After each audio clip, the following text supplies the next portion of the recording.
I have completely changed the way that I make video games. Let's find out if that has any implication for you. Hey there, I'm Brandon. Welcome to ADHD Game Dev Channel. As I said, I have completely changed the way that I make video games. What it is that I am not actually trying to be good at everything anymore, and I'm not acting as the lead developer either. So back in GameMaker, I started using Godot exclusively this year, but back in GameMaker, I would build things just because they were fun to code, just to get working. I would tinker, I would mess with systems, I would build things, and it's fun. I wound up tinkering with a dungeon creation system, and I made the game Dungeon-esque. That's on itch.io if you'd like to check it out for totally free. But now I'm in Godot, and coding is not my strong suit. As a matter of fact, learning GML is not helpful when everything I have to code is now in GDScript in Godot.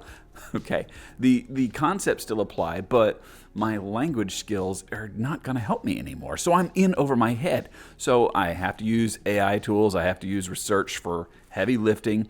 After I get something, I will be able to mix and match code that I've already got or other things, and I'll start to build a soup out of it. I can refine, I can direct changes, I can polish the end result, but I'm not writing from scratch, whereas in GDScript, in GML, back in GameMaker, I could write things on a napkin and it would actually compile. I also don't make art from scratch either.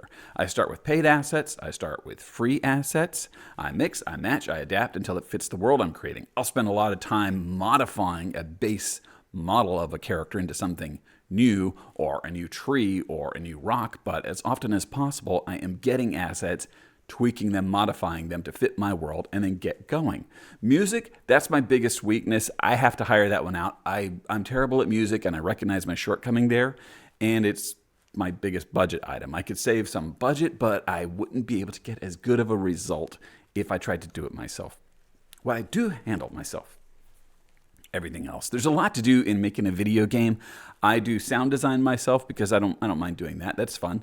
I do the marketing, I do the production, I do publishing of a video game, all the business side stuff, and I focus on the creative direction. So learning Godot, switching engines, forced me to step back and start thinking like a team lead instead of a solo tinkerer, and I'm not the lead developer either because I can't write that way. I've actually started to ask bigger questions about the story, about the flow, about the player's emotional journey, about how the game will remain sticky with players, and player retention. I've started focusing more on community management, and because of what I'm doing right now, I've taken a step back and I've started working on my game, which is going to be my first commercial release on Steam, even though it's also my first big project in Godot. I'm crazy, I know. But I have completely changed the way that I make games. And because of that shift, my game Tiny, The Last Wayfinder, has become the most ambitious project that I have ever taken on. It's actually a lot bigger and more ambitious than I would have attempted even a year ago. This has been actually really exciting and a very useful mindset shift. At times I sit here thinking maybe I've bitten off more than I could chew, but I keep chewing, I keep working on it, and I'm making headway. And I start to say, it feels like I am on a high wire without a net here, and I'm wondering what the heck did I get myself into? And yet, I still keep making headway. It still keeps working. And I think it's because of that mindset shift. And I hope that that helps you, and maybe that can change the way that you think about the way that you are making games right now. If you have not checked out the demo of Tiny, The Last Wayfinder, will you please do that? If you did check it out, I did make a change and I set up a whole storefront system, so if you could leave a review and say how much you liked it, that would mean a lot to me.